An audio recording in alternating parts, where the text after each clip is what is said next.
salaamaaleykum mbokki téléspectateurs yi ñu ngi nuyu ñëpp di gërëm ñëpp di sant ñëpp bon man la Abdou Karim Kane di président de la Ligue d'athlétisme de Louga fas yéene def benn émission moo waxtaan ak yéen ci wàllu développement athlétisme au niveau de la région au niveau national également. mais kan fan nga jógee ba fii et pourquoi le choix ci athlétisme Louga nga implanté ko. Bon sama gis-gis ci athlétisme ak choix bi ci athlétisme yàgg na parce que depuis 1990 la commencé depuis 1990 maa ngi nekk athlète boobu maa ngi nekk minime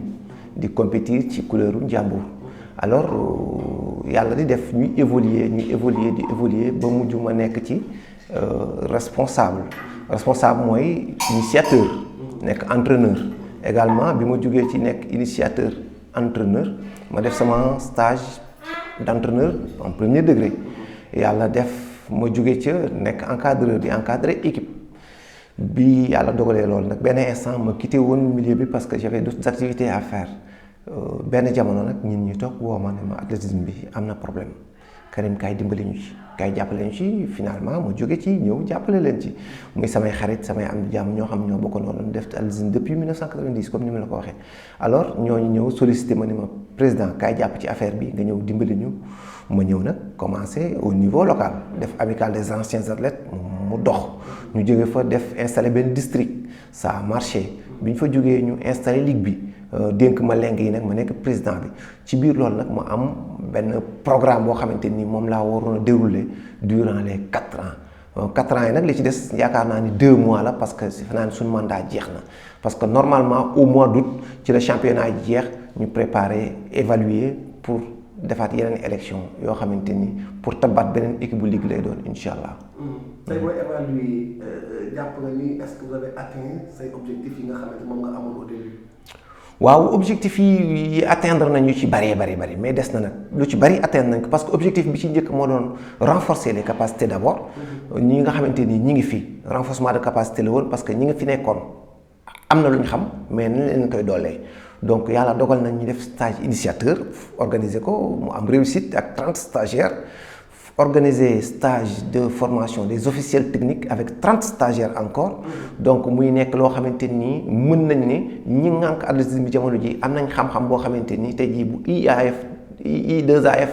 soxla woon dinañ mën a répondre oui donc loolu ci càmbar formation mën nañ ni benn bi réussir nañ ko ñaareel ba mooy augmentation ñu augmenter li nga xamante ni mooy les clubs d'abord augmenter également li nga xamante ni mooy le nombre d'athlètes yaakaar naa ni atteindre nañ objectif boobu mooy au départ on avait 4 clubs mais tey jii nii ligue bi retrouvé wu na ak 8 clubs yoo xamante ni ñëpp a ngi compétir ñëpp a ngi indi seen ay xale ñoo xamante ni ñu ngi jouer loolu moo ñu permettre sax vraiment ren ba ñu gagné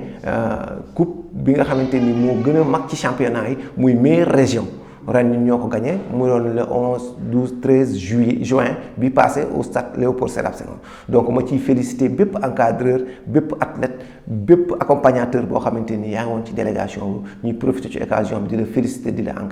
encouragé te xam ni yombul woon c'était pas évident Louga ñëw ci 14 régions nga ñëw jogati raaya ji donc yombul woon également. petite catégorie bi xam na ni misé wu nga ci te moo la may sax booy deful ndam li nga am. waaw petite catégorie parce que booy commencer da ngay commencer ci suuf mooy li ñu def mooy recruter des jeunes pour préparer les JO de 2026. parce que ñi ñu doon jongante ñoom ñoo war a dem JO 2026 ya te am nañ yaqin ne bu ñu amee encadrement bu baax ñooñu dinañ mën a bokk ci Jeux olympiques yooyu pour représenter le Sénégal. parce que nag loolu la Sénégal soxla mooy tànn ndaw ñi nga xamante ni ñoo ko war a représenter ci exactement ci JO yooyu tey jii nii Louga am na ci wàll donc li may def foofu mooy soññi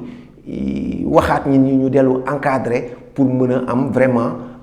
participation boobu ñu soxla ci wàllu mag ñi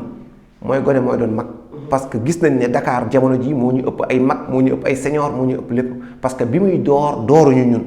donc jamono ji li ñu am mooy la petite catégorie mooy nan la ñuy fexe ba sauvegarder loolu continuer pour mën leen a encadrer ba incha allah 2026 ñu mën a am ci équipe boobu ay xale yu bari. comment ngeen di def ba fonctionner xam na ni fonctionnement bi xëy na dina metti yéen athlétisme ak ligue bi nan ngeen def ba fonctionner ba mën cee génn. waaw fonctionnement bi nag métti na trop parce que fonctionnement yi dafay dem ci suñu ay entrée dafa bëriwul. parce que subvention fédération la te fédération bi ay la xéwal li muy joxe bëriwul mais kenn ku ci nekk ak aussi fi nga nekk. am nga ay relation am nga ay xarit am nga ay nawle ñu la ciy jàppale ñoo xamante ni vraiment ñu ngi jàpp ci programme bi muy ay kilifa yu baax yu dëkk ci dëkk bi ku mel ne je n'arrête pas du ma ko bàyyi di wax muy Aly Ngouille Ndiaye mi ngi ñu doon jàppale Matar Ba mi ngi doon jàppale Souleymane Boun Daouda Diop directeur de la compétition mi ngi doon jàppale Mamour Diallo mi ngi ñuy jàppale ak tant d'autres Maodo Mbéri Sila mi ñuy jàppale ñoo xamante ni ñi ñuy jàppale vraiment ci sport bi parce que chaque fois bu ñu amee programme bu ñu leen ko soumettre waxtaan ak ñoom ñu jàppale ñu ci programme loolu moo tax ñu mën a réaliser li nga xamante ni moom lañ bëgg parce que Louga nag organisé nañu fi championnat yu mag yu nga xamante ni moom la ñuy wax U18 championnat national la woon Sénégal yëpp daje fi les 14 régions c'était en 2018 donc muy championnat yu mag 2019 amul woon parce que Covid moo taxoon mais 2020 également noonu la demee donc li ñu ci am mooy cofeel la autorités yi tàllal ñu loxo ñu tàllal leen loxo ñoom ñu ñuy dimbali loolu moo tax sunu programme di réussir également mais yombul ci xaar ci subvention fédération rek pour mu réussir yombul également. et subvention ci mairie bi xam na ni am na xëy na subvention bu leen war a jox naka ngeen toll ak ñoom. waaw mairie nag mosuñu jot seen subvention mosuñu woo aussi également ci loolu. Donc mës nañu waxtaan ak ñoom rek ci ay programme mais ci wàllu subvention moom la vraiment la municipalité mosuñu appuyer ci benn programme boo xamante ni def nañ mais am na nag ay conseils yoo xamante ni ñoom comprendre nañ ñu dégg nañ ñu mais ñu ngi ñuy wuy bu ñu leen di woowee mais en tant que municipalité moom vraiment gisaguñ leen ci jàppale bi ñu war a jàppale sport bi athlétisme en général. athlétisme Louga moo jël coupe meilleure région bi ngeen di dem nan ngeen def fonctionnement yi dafa am ay ndimbal yoo leen am fii ay autorités yu leen jàppale wala. waaw bi ñuy dem aussi comme ni ñu koy waxee dafa am ay ndimbal yu bëree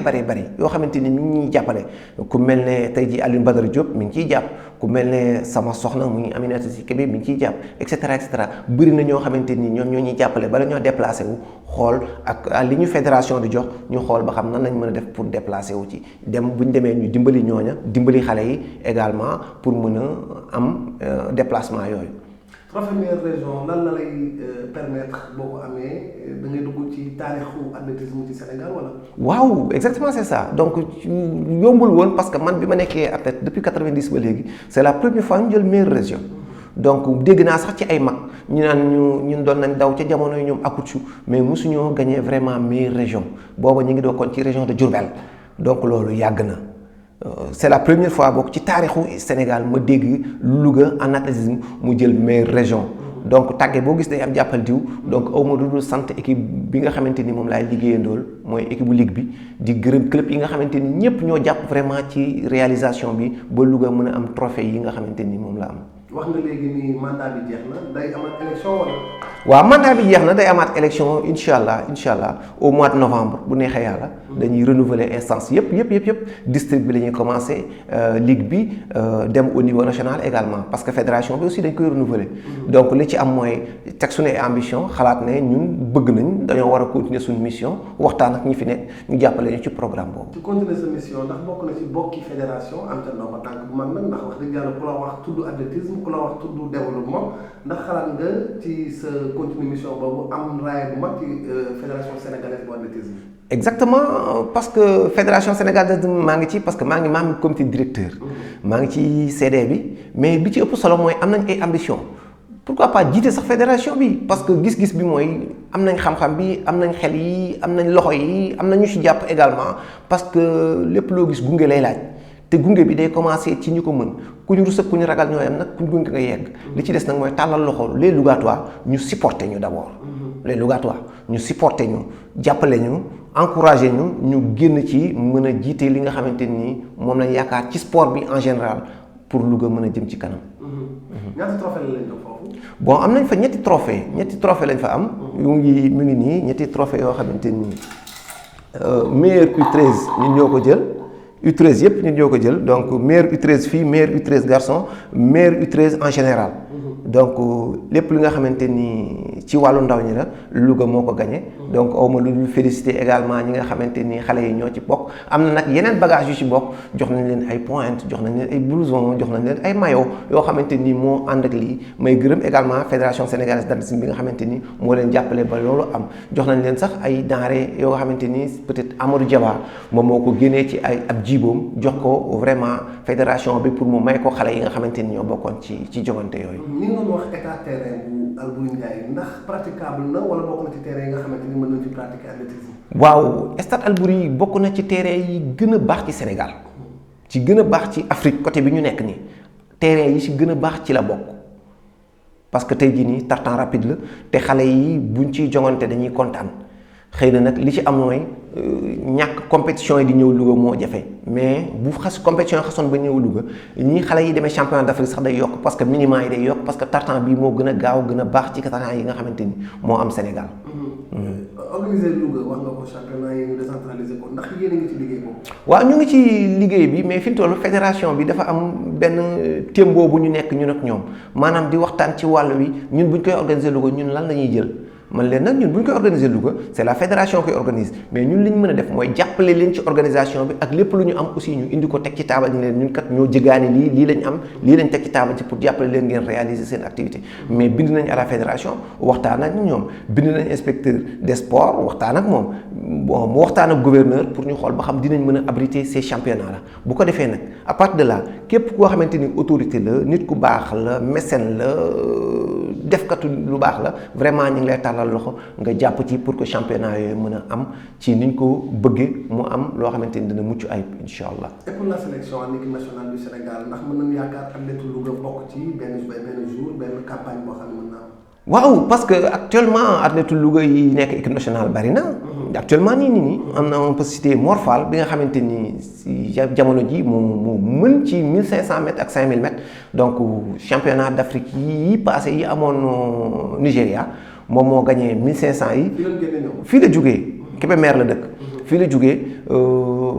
donc moo gagné 1500 yi jël deuxième au 5000 di nekk champion boo xamante ni kenn nattableetu ko Sénégal parce que 10 ans yi mooy raw Sénégal 10 ans yi ñu génn nii chaque année mooy nekk champion du Sénégal au 5000 et au 1500. vraiment mu nekk jàmbaar joo xamante ni mën nañ koo ndamoo mën nañ koo sagoo parce que doomi Louga la doomi Njàmbur la doomu Ligue bi la également. perspective yi lan la ci kanam fan nga jëm ak athlétisme bi ak Ligue bi. perspective yi mooy accompagner ces jeunes là ñu mën a bokk ci JO 2026 yi benn ñaareel ba mooy installer équipe bu Ligue boo xamante ni beneen président bu mën a ñëw di nga am continuité boo xamante ni li nga fiy fekk dina nekk lu solide loo xamante ni ku ci teg loxo dina mën a xam ne vraiment liggéey bu am solo nekk na ñetteel ba mooy fexe ba championnat yi mag yi am Dakar pourquoi pas meeting bi ñuy def muy meeting de la ville de Louga parce que meeting de Dakar moo amoon bu njëkk bon meeting de Dakar dem na ba mënatul jàll parce que taxaw na léegi Louga mi ngi def meeting am di def meeting de la ville de Louga fexe ba meeting de la ville de Louga aussi nekk activité boo xamante ni bu mag la boo xamante ni adduna yëpp dinañ ci teew parce que daaw nag meeting international la amoon na ay Gambiens ay Guinéens ay Sud-Africains yu ci teewoon ren jii nag yaakaar nañ ni mën na gën a yokk loolu ren meeting ren bi yaakaar nañ dina gën a yokk loolu donc ambition yi ak perspective yi dafay egg ci installer ligue bu baax am équipe boo xamante ni xale yi dañ leen sélectionner au niveau de l'équipe nationale ñu mën a compétir ñaareel ba nos encadreurs aussi mën a bokk ci joŋante yi nga xamante ni ñoom la kilifa yi di def pour les meilleurs entraîneurs du Sénégal.